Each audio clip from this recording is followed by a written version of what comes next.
ابن سعد کیوں ساتھ دے رہا یزید کا؟ کہ حسین ابن علی یزید نے بولا ہے کہ میرے بچوں کو مار دے گا۔ امام نے فرمایا میں حسین گارنٹی دیتا ہوں اگر میرے پاس آئے گا تیرے بچوں پہ آنچ بھی نہیں آئے گی۔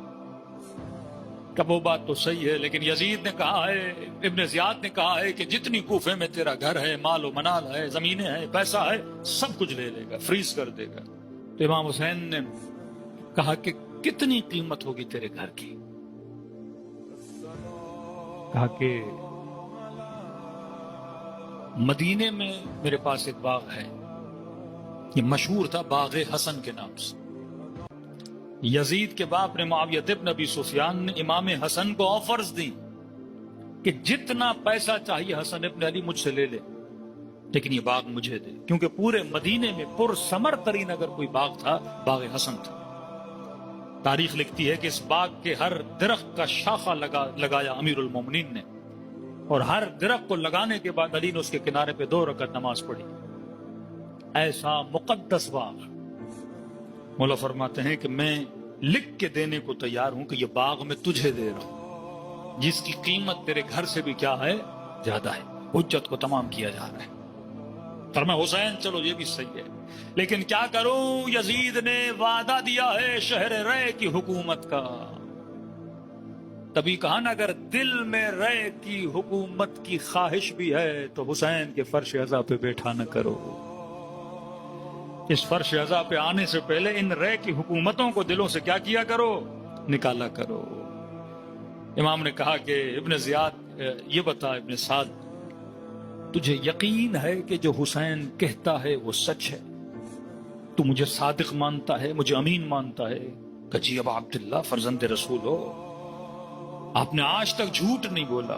تو کہا پھر میں حسین کہہ رہا ہوں، رے کی حکومت تو دور، تجھے رے کی حکومت اور زرزمی کے گندم کا دانہ بھی نصیب نہیں ہوگا۔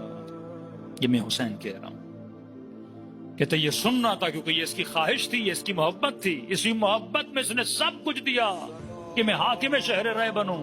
غصے سے اٹھا اپنی جگہ سے اور کہا عبداللہ تو وعدے دے رہا ہے، یزید نے لکھ کر دیا ہے، اور مجھے پتا ہے تیری طرف آؤں گا جنت ملے گی، لیکن یہ یاد رکھ میرے دل میں جنت سے زیادہ شہر رے کی حکومت عزیز ہے۔ یہ کہہ کر اٹھا یا حسین ابن علی نے حجت کو تمام کیا یا لحن امام حسین بدل گیا۔ پہلے محبت کے لحن میں بات کر رہے تھے، امام نے فرمایا بددعا دی سے، فرمایا اللہ تجھے تیرے فراش میں، تیرے بستر میں ذبح کروائے۔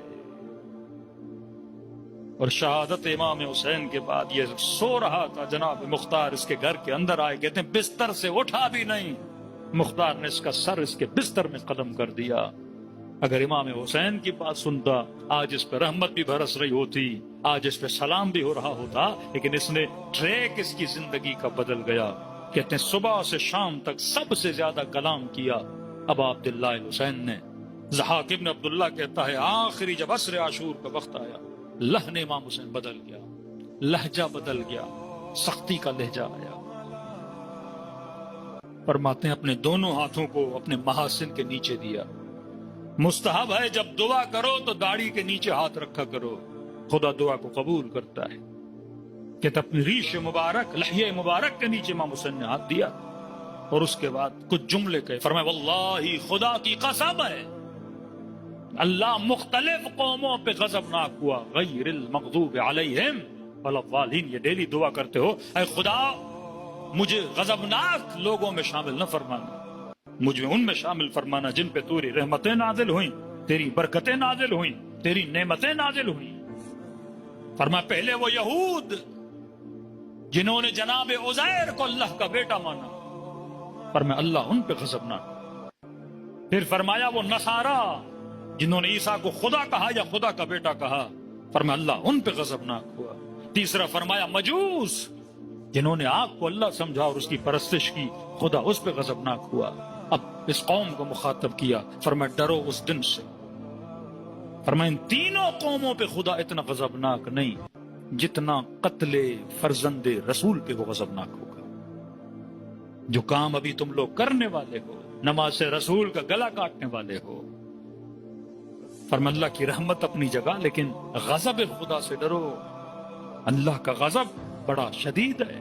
سورہ شمس میں پڑھتے ہیں ناقۃ اللہ سقیاها فکذبوا فقروا فدمدم علیہم ربهم بذنبهم فسوا ولا یخاف عقباها. یہ کون ہے؟ ناقہ صالح، ایک اونٹنی، اس کو ذبح کیا. اللہ کہتا ہے ان کو نہیں پتا ان کی عاقبت کیا ہوگی جنہوں نے اللہ کی اونٹنی کو کاٹا. نسبت کس کی طرف ہے؟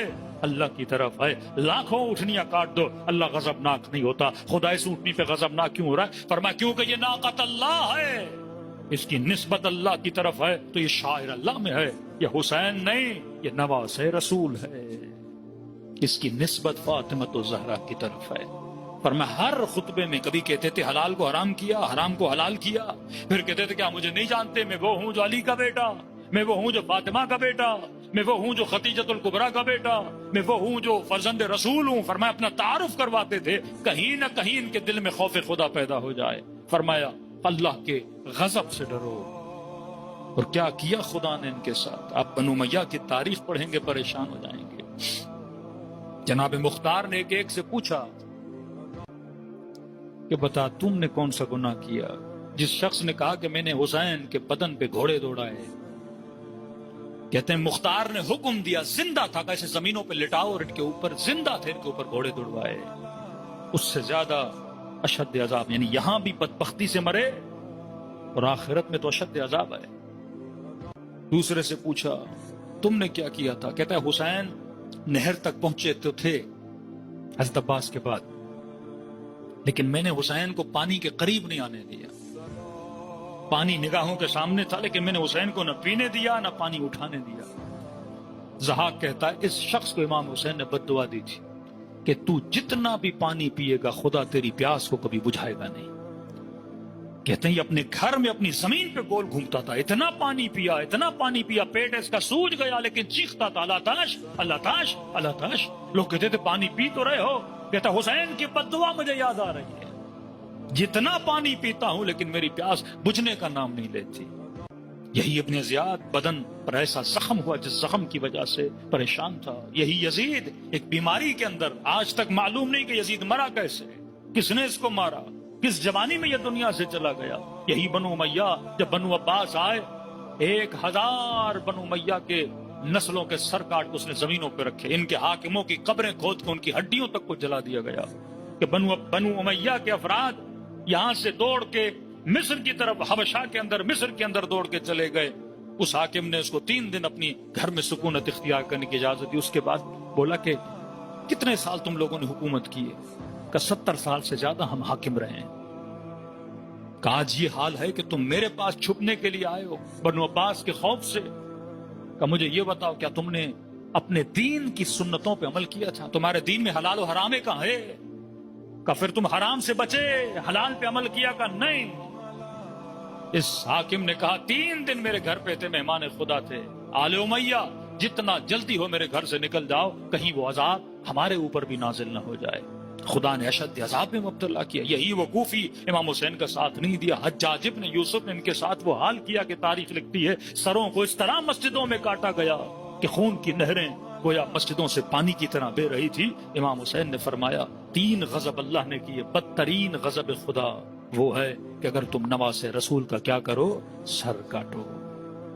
تاریخ کربلا بتاتی ہے جنہوں نے صحیح محبتوں کا انتخاب کیا ان میں سے کوئی حر بنا، جنہوں نے غلط محبتوں کا اختیار کیا وہ ابن ملجم تھا یا وہ شمر تھا یا وہ ابن زیاد تھا یا وہ ابن سعد تھا. تو آج ہمیں یہ سمجھنا چاہیے کہ میری محبت صحیح ہے یا غلط ہے.